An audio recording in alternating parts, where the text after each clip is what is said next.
Or maybe, I thought, doubling back as I've always done, he was the well-developed melody of which Winthrop was the earliest theme.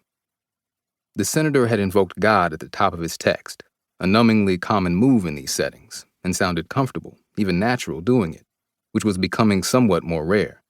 He seemed to have resolved an older generation's jittery and over-scrupulous tension about church and state.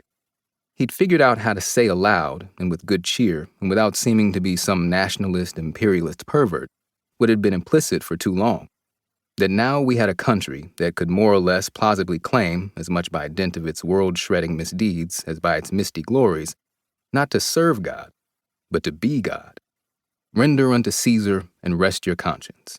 Without any off-putting intensity, the senator insisted, above all, on faith.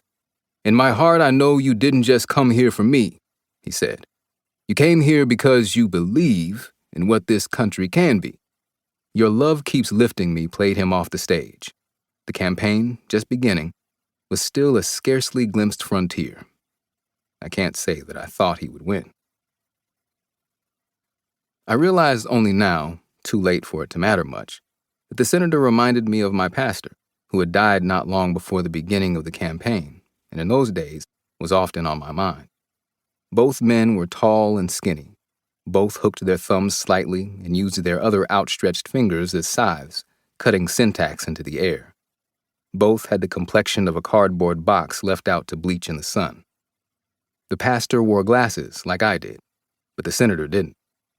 Both had smooth, flexible voices that could sound rough in a pinch.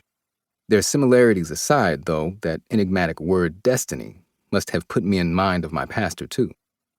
I can remember one Friday night, many years earlier, I must have been 12, at a Bible study session in the former Elks Lodge in Harlem where our church held its services. My pastor had slowly paced the 2 long aisles of the church. Wearing a zip-up sweater and soft slacks instead of his Sunday robes, he gave a long disquisition on a topic he loved, the many ways in which the future belonged to God. We believed in predestination, he said, not in destiny.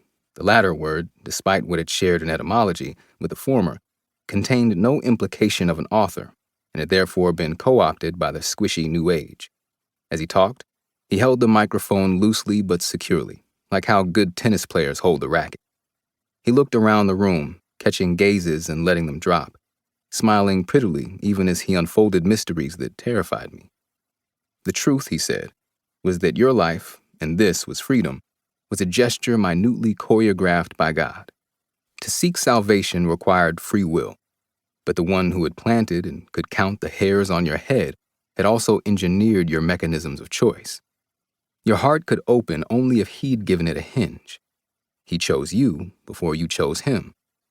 And so it was with every other eventuality, no matter how hidden or seemingly accidental. You are not lucky, my mother often said. You are blessed. Despite myself, and not without some reservations, I find that I do believe in luck, in flukes, in the meaningless harmony of certain sequences. Take the one whereby I landed on the senator's campaign, only a month or so after watching his big speech. I'd flunked out of college after learning, age 20, that I would soon become a father, and after a year of occasional classes at the city university and weekends spent staring at my little daughter, found a wintertime job as a private tutor. My first and only student was a kid of 13 or 14 named Thad Whitlock, whose mother, Beverly Whitlock, had once appeared on the cover of Black Enterprise magazine.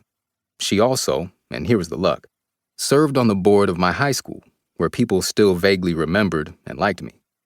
Somebody who knew that I was back home and had strayed from the path had passed along my name. Thad was sweet and gangly, with an indecisive, almost afro, ashy elbows, and a mouth crowded with braces and spit. His parents had divorced when he was very young. From the beginning, he expressed to me a mild, unsecret dislike for them both. Once a week, we worked on what Beverly called his opportunities for improvement, English and math. Thad's problem, such that he had one at all, seemed to be a simple, sometimes willful indolence. Often, after settling himself at the table in Beverly's long, sparsely decorated living room, he would fold his thin forearms, skin to tabletop, forming a cushion on which he finally, with a flop, rested a cheek. In this nap-time position, he'd say, "I had a long day.